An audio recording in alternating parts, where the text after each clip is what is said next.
Hi, my name's Simon Catesby, and recently I've been talking to MacFun, the developers of Snapheal, and I've decided to create a series of videos which will compare Snapheal to Photoshop. So let's start by looking at Snapheal and Photoshop and see how they both deal with removing unwanted objects from photos. In Photoshop, we come down here and we select the Spot Healing Brush tool. All we then need to do is simply paint over the objects we want to remove, release our button, and the objects magically disappear. And we can do the same here with the second object we want to remove.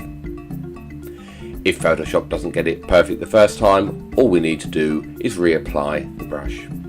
So now let's attack the same problem with Snapheal. We go into the Erase section and we pick the brush. This time when we paint over, it leaves a red mask and the objects don't immediately vanish. Once we're satisfied, we come over here and pick one of the erase modes. We'll pick Shapeshift in this instance. We click, and again the objects vanish. We can also remove larger objects. Let's get rid of this guy in the foreground.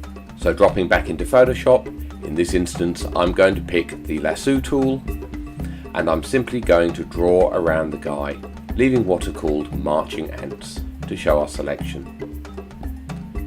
When I've completed, I simply hold down Control and Erase, and it brings up the Content Aware Fill, or Erase if you prefer, and we click OK. And the man has been removed. Now in this instance you'll see Photoshop hasn't done a perfect job. We've actually duplicated that rock there in the foreground. That's not a big problem. We simply go back and do some more healing until we're satisfied with the result. If I want to see the before and after, all I have to do is come up here into History and select back to the initial state of